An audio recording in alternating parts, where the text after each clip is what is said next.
यहाँ पर मैं चार्ट पर आ चुका हूँ। ये स्टॉक है डेल्टा कॉर्प और जो टाइम फ्रेम है ये है डेली का, और आप इसको डेली में ही यूज़ करोगे। ये स्विंग ट्रेडिंग के लिए स्ट्रेटजी है, इंट्राडे के लिए नहीं है। तो इस स्ट्रेटजी को प्ले करने के लिए हमें एक इंडिकेटर चाहिए। मैं इंडिकेटर लगा लेता हूँ। इधर आपने सर्च करना है EMA। तो यहाँ पर आपने इस वाले पर क्लिक करना है जहाँ पर ये शायद डॉक्टर स्वीट्स करके लिखा है और लगभग 7,000 के आसपास लोग इसको फॉलो कर रहे हैं। तो आपने इस पर क्लिक करना है। तो यहाँ पर ये इंडिकेटर लग चुका है। यहाँ पर आपने ये 4 लाइन्स देख के घबराना नहीं है। ये बेसिकली एक्सपोनेंशियल मूविंग एवरेज है, जहाँ पर हमने 20 का, 50 का, 100 का और 200 का एक्सपोनेंशियल मूविंग एवरेज लिया है। यहाँ पर जो ऊपर वाली लाइन है ये 20 का EMA है, इधर नीचे 50, 100 और ये 200। ये लाइंस और अच्छे तरीके से देखें तो मैं इन लाइंस को थोड़ा सा मोटा कर देता हूँ।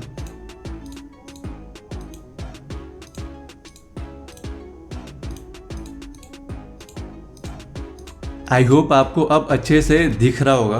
यहाँ पर मैंने लाइंस बस मोटी कर रही हैं, बाकी जो सेटिंग है वो सेम टू सेम है, कुछ चेंज नहीं किया हुआ है।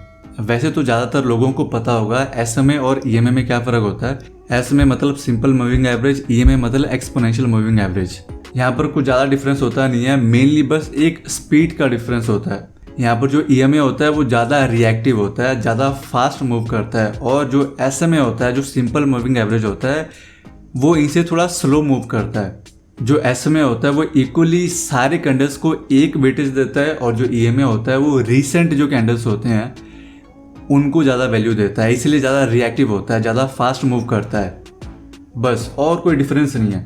अगर आपको EMA का बिल्कुल भी नॉलेज नहीं है, बेसिकली आपको पता ही नहीं कि मूविंग एवरेज क्या होता है, तो मैं आपको सजेस्ट करूंगा आप पहले कोई मूविंग एवरेज पर कोई वीडियो देख लो, EMA पर कोई वीडियो देख लो, फिर आप इस वीडियो को देखो, तभी आपको अच्छे से समझ आएगा। क्योंकि अगर इस इंडिकेटर को मैं एक्सप्लेन करने बैठूंगा तो वीडियो लंबा हो जाएगा। यहाँ पर कुछ बेसिक बातें हैं, जैसे अगर प्राइस मूविंग एवरेज के ऊपर है तो बुलिश है, अगर प्राइस मूविंग एवरेज के नीचे है, जब मैं मूविंग एवरेज वर्ड यूज़ कर रहा हूँ तो मेरा मतलब EMA से ही है, तो जब प्राइस मूविंग एवरेज से नीचे है तो बेरिश होता है, और जब मूविंग एवरेज बहुत एक दूसरे के पास होते हैं तो आप समझ लो मार्केट एक रेंज के अंदर है, बहुत चौपी मार्केट है। अगर आप इधर देखोगे ना, यहाँ पर आपको क्लियरली डिस्टेंस दिखेगा हर एक मूविंग एवरेज के अंदर, बट यहाँ पर आपको इतना देखने को नहीं मिलेगा। इधर एक क्लियर ट्रेंड है, इधर ट्रेंड नहीं है। तो जब आपको एक बड़ा ट्रेंड देखने को मिलेगा तो हर एक मूविंग एवरेज के अंदर आपको डिस्टेंस देखने को मिलेगा, आप क्लियरली इधर देख सकते। बट आपको चौपी मार्केट के अंदर मूविंग एवरेज के अंदर कुछ खास डिस्टेंस एक दूसरे से देखने को नहीं मिलेगा।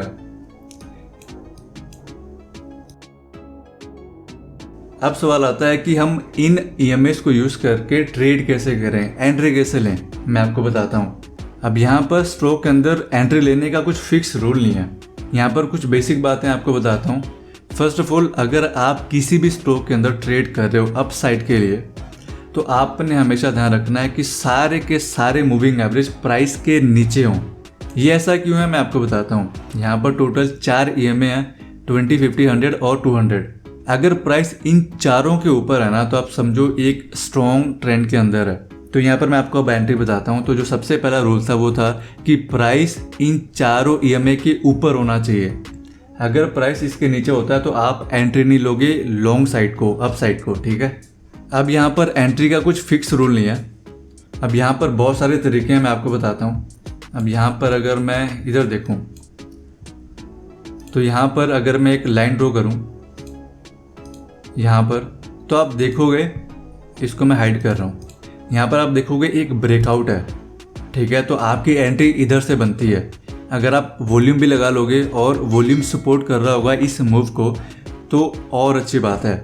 और इधर अगर मैं दोबारा इंडिकेटर लगाता हूँ तो आप देख सकते हो कि प्राइस सभी EMA के ऊपर जा चुका है और हमें एक ब्रेकआउट भी मिल चुका है। तो आप इधर एक एंट्री कंसीडर कर सकते हो। ये हो गया पहला तरीका एंट्री लेने का। दूसरा तरीका क्या हो सकता है, जब प्राइस इन EMAs पर सपोर्ट ले, आप मल्टीपल टाइम्स देखोगे प्राइस इन EMAs पर सपोर्ट लेता है। समटाइम्स 50 EMA पर सपोर्ट लेगा, समटाइम्स 200 EMA पर सपोर्ट लेगा, बट प्राइस अगर ओवरऑल पॉजिटिव है तो वो सपोर्ट लेता ही है EMA पर। तो उस टाइम ये जो लाइन्स है ये एक सपोर्ट की तरह काम करते हैं। आप इधर भी एंट्री ले सकते हो और क्या कर सकते हो, 200 EMA से नीचे एटलीस्ट 7 से लेके 10-12% का गैप लेके आप स्टॉप लॉस लगा सकते हो।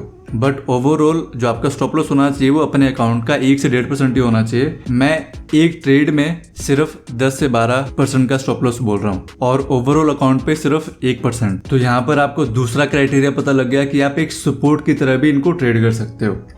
अब मैं आपको तीसरा क्राइटेरिया बताता हूँ कि आप कैसे एंट्री ले सकते हो। यहाँ पर मैं स्टॉक लेता हूँ अदानी ट्रांसमिशन।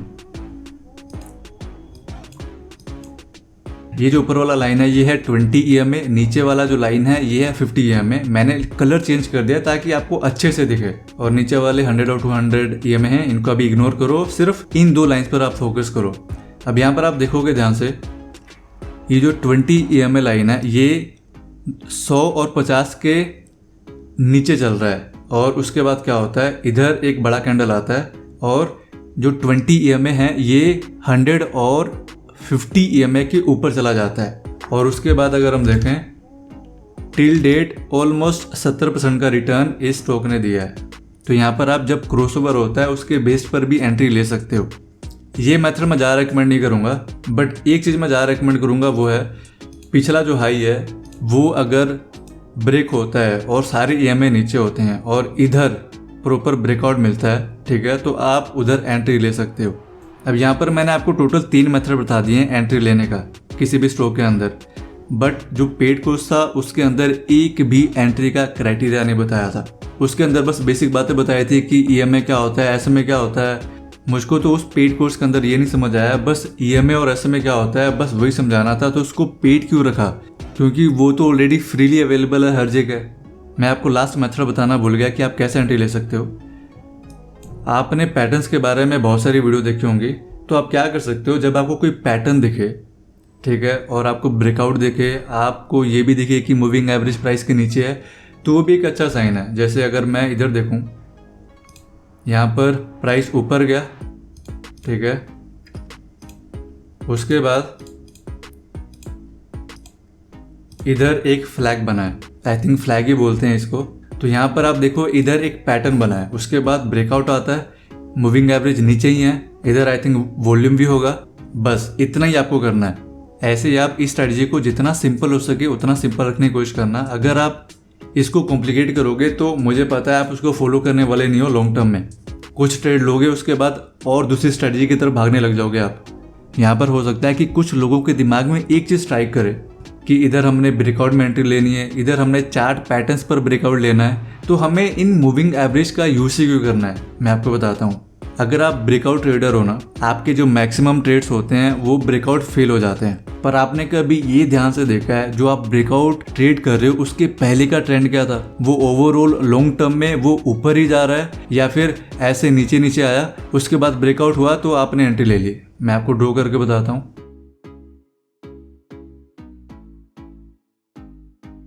यहाँ पर हम मान लेते हैं कि ये एक स्टॉक का मूवमेंट है, ठीक है। तो यहाँ पर आप देखो इधर ब्रेकआउट हुआ है, तो आप इधर एंट्री लोगे, ले सकते हो। बट अगर मैं आपको बोलूँ ये एक स्टॉक है, ये ऐसे मूव कर रहा है, यहाँ पर आप एंट्री लोगे, दोनों में से ज़्यादा सक्सेसफुल होने के चांस किसके हैं?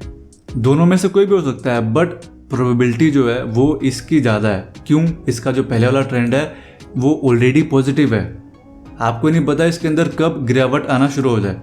तो जो मूविंग एवरेज है वो क्या करता है, आपको एक सही डायरेक्शन में रखता है। अगर आप सही डायरेक्शन में ट्रेड करोगे तो आपकी जो प्रोबेबिलिटी है वो बढ़ जाती है, आपके जो ट्रेड्स होते हैं उनकी एक्यूरेसी थोड़ी सी और इम्प्रूव हो जाती है।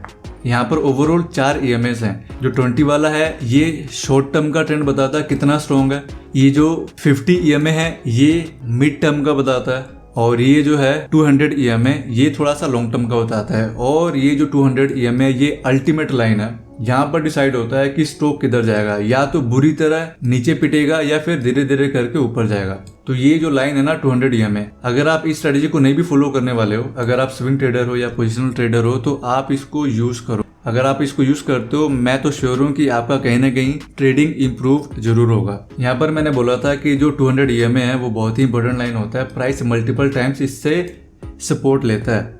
अगर आप जो ड्रॉ डाउन है वो ज़्यादा बियर कर सकते हो, तो आप वेट कर सकते हो प्राइस का कि इधर सपोर्ट ले, और जब प्राइस दोबारा ऊपर जाना शुरू हो तो आप और धीरे धीरे बाय करो। फॉर एग्जांपल आपने इधर से बाय किया, ठीक है, और प्राइस धीरे धीरे करके ऊपर जा रहा है और थोड़े थोड़े जो पुल बैक्स हैं आप उनको बियर कर पा रहे हो, बट ज़्यादा जो पुल बैक आ रहा है, जैसे यहाँ पर जो बड़ा पुल बैक है, यहाँ पर आप देख सकते हो कि ये 200 EMA है। अगर प्राइस इसके नीचे नहीं ना जा रहा है तो आप समझो कि कहीं ना कहीं प्राइस इधर सपोर्ट ले रहा है। और मैक्सिमम टाइम क्या होता है कि अगर ओवरऑल प्राइस पॉजिटिव है, स्टॉक पॉजिटिव है, तो कहीं ना कहीं इधर सपोर्ट लेता ही है 200 EMA पे।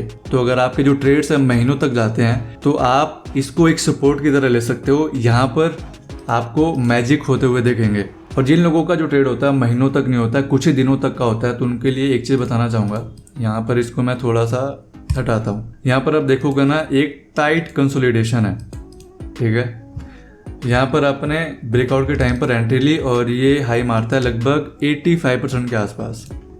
अब मैं दोबारा इसको लगाता हूँ। एक चीज़ आप हमेशा गौर करना, जब भी प्राइस मूविंग एवरेज से दूर जाता है वो पुल बैक देता ही देता है। आप कभी भी नोटिस करो, जब भी प्राइस मूविंग एवरेज से दूर भागा वो पुल बैक देगा ही देगा, ठीक है। तो आप क्या कर सकते हो, आप इन मूविंग एवरेज के पास या तो वेट करो कि सपोर्ट ले दोबारा ऊपर जाएं, या फिर आप वेट नहीं करने वाले हो, आप खुश हो कि इतना रिटर्न मिल गया और मुझे टाइम पर एग्जिट मारना है, तो आप 20 EMA का यूज कर सकते हो। प्राइस इसके नीचे का आप एग्जिट मार सकते हो, या फिर जो भी आपका स्टॉप लॉस है उसका 1:3 या फिर 1:4 का जब भी टारगेट मिल जाता है आपको, आप उस टाइम एग्जिट मार सकते हो।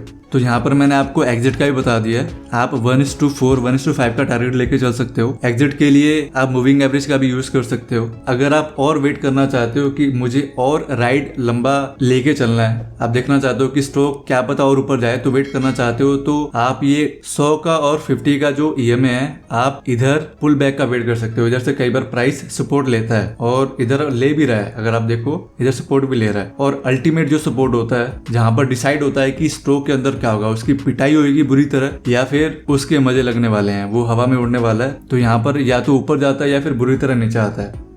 यहाँ पर मैं एक लास्ट चीज बताता हूँ, जब भी आप ट्रेड करो वो सिर्फ अच्छे स्टॉक के अंदर आप ट्रेड करो।